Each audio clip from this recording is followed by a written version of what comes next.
Lagos State government unveils Eco Flavors project to showcase cooking skills of different chefs.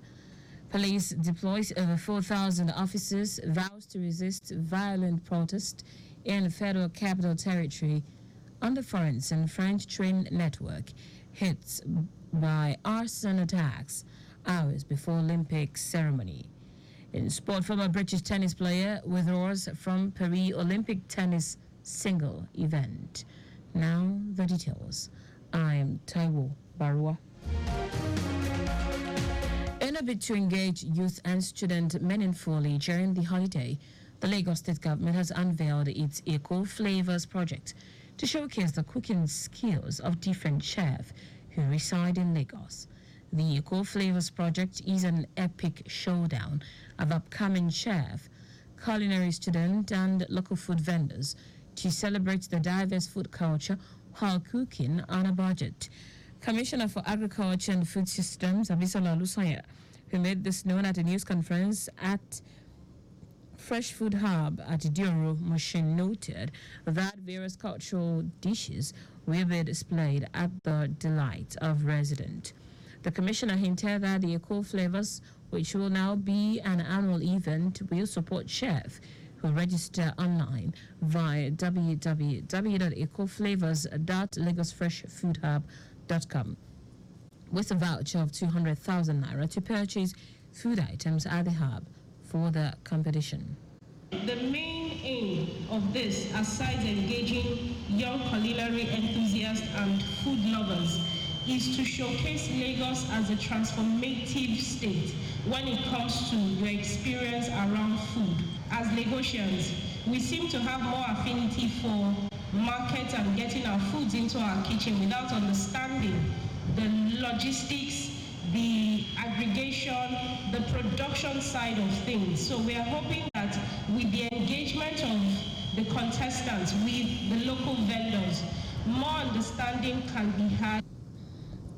Representatives of the project management agency, Olufunke Adu and Jennifer Odufua, said the most engaged 50 chefs who showcase their processes from the hub purchase to cooking will be selected, and the best 20 will be shortlisted for the semi-final, out of which the best 3 will be crowned the State Eco Flavors ambassadors for the next 1 year.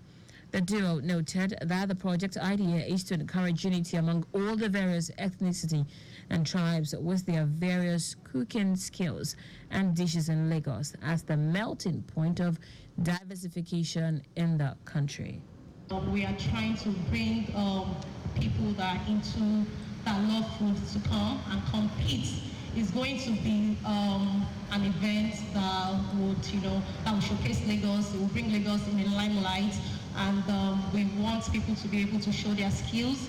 One of the reasons why we are driving this majorly online is because it's important. Creative content is a new normal, and it's important that we encourage our youth to put that out there so that they can grow in this space. The Eco Flavors Project competition will be held in August, with the cook in first position winning 5 million naira. Second will go home with 3 million naira, while the third will go 1 million naira with several consolation prizes and deals. The Lagos State Law Enforcement Training Institute, LETI, has commenced a mandatory training exercise for about 5,000 law enforcement officers in the state to enhance professionalism, efficiency, and public service delivery within the state law enforcement landscape.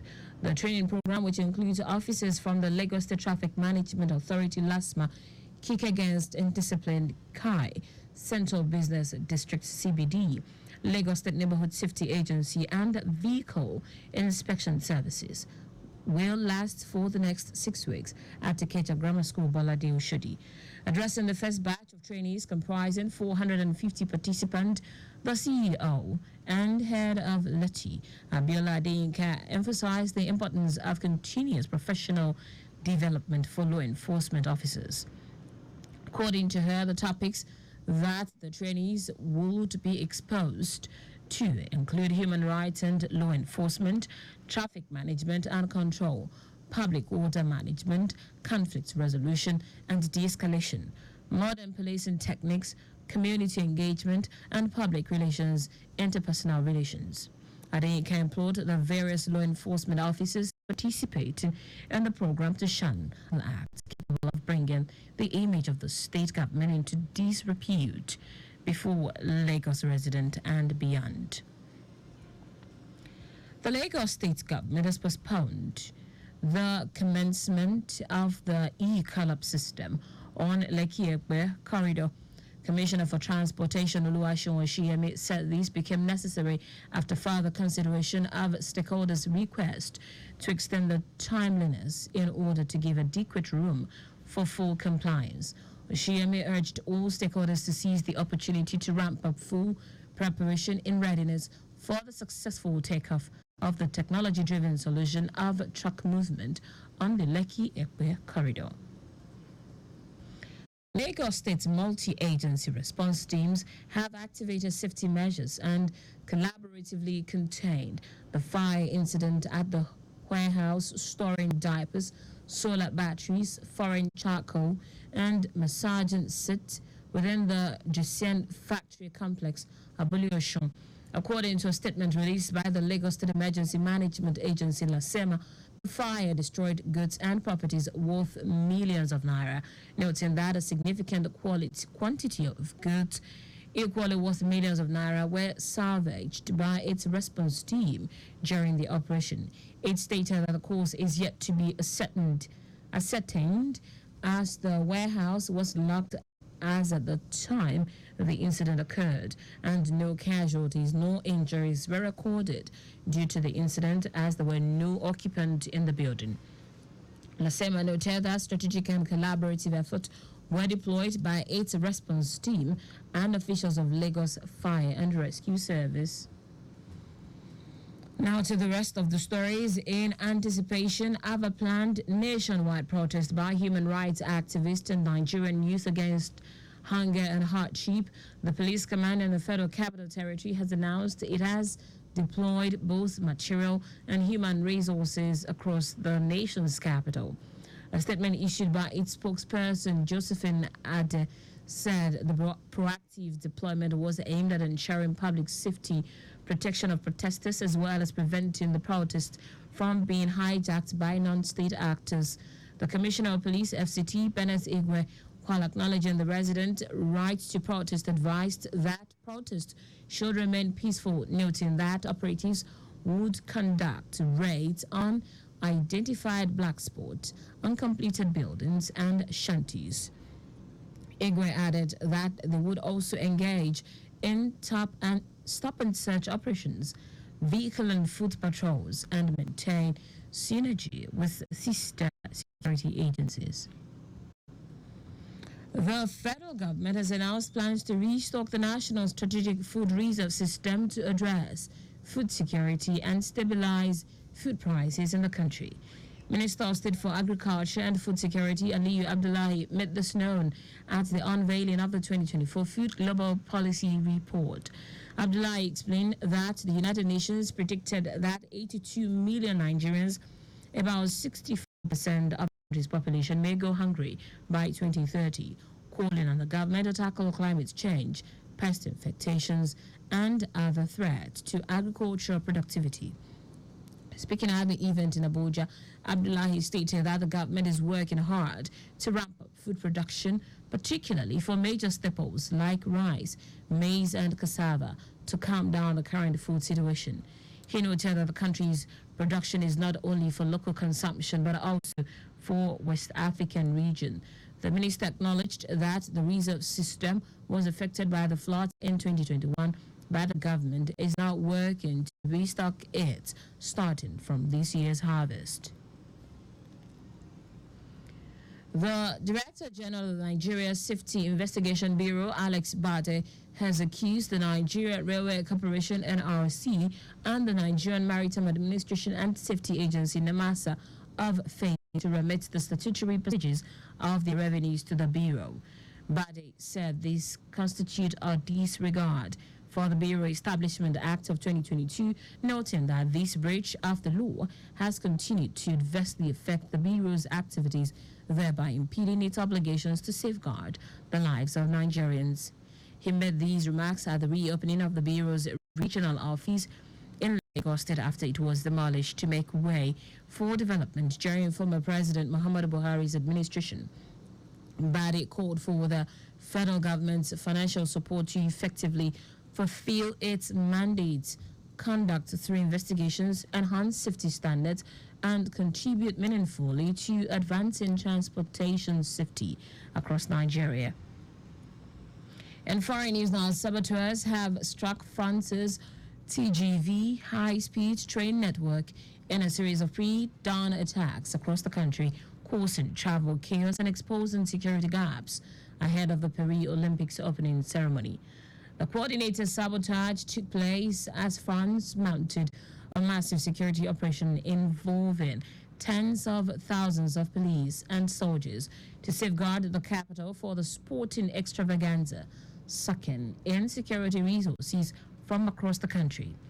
Rail company SNCF said the saboteurs either vandalized or tried to vandalize 5 signal boxes and electricity installations, stating that some 800,000 customers would be affected, with disruptions expected all weekend.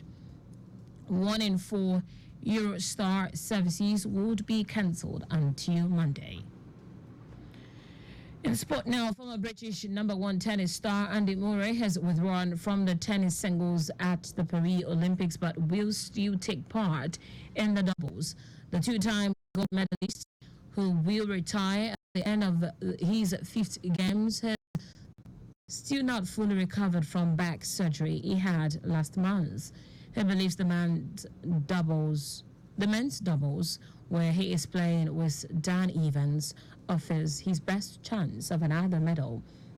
Murray won gold in singles in London in 2012 and in Rio 4 years later, as well as silver in mixed doubles with Laura Robinson in 2012. His withdrawal means his final singles match was his brief second-round appearance at Queen's Club against Jordan Thompson last month before he was forced to pull out because of a spinal cyst. And that's it on the news at 6, but just before we go, maintain adequate distance from the vehicle ahead of you to avoid collision. You can follow us and like all our various social media platforms: X at Traffic Radio 961, Facebook Lagos Traffic Radio 96.1 FM, Instagram Lagos Traffic Radio 961. Subscribe and watch our news and programs live on YouTube at Traffic Radio 961. You can also visit our website www.trafficradio961.ng. Did you know that the Sanwo-Olu administration generated 12,350 jobs and empowered 70,469 direct and indirect beneficiaries through the Lagos State Agro-Processing Productivity Enhancement and Livelihood Improvement Support appeals? You can get more details on the Lagos State Government website. To end the news, here are the highlights of the major stories. In a bid to engage youth and students meaningfully during the holiday, the Lagos State Government has unveiled its Eco Flavors project to showcase the cooking skills of different chefs who reside in Lagos. In anticipation of a planned nationwide protest by human rights activists and Nigerian youth against hunger and hardship, the police command in the Federal Capital Territory has announced it has proactively deployed both material and human resources across the nation's capital. We also told you that saboteurs have struck France's TGV high-speed train network in a series of pre-dawn attacks across the country, causing travel chaos and exposing security gaps ahead of the Paris Olympics opening ceremony. And finally, sport, former British number 1 tennis player Andy Murray has withdrawn from the tennis singles at the Paris Olympics but will take part in the doubles. For contact with the newsroom, send a message to info@trafficradio961.ng. That ends the news broadcast compiled by Adira Yedowolaya, I am Taiwo Baruwa. Thank you for listening.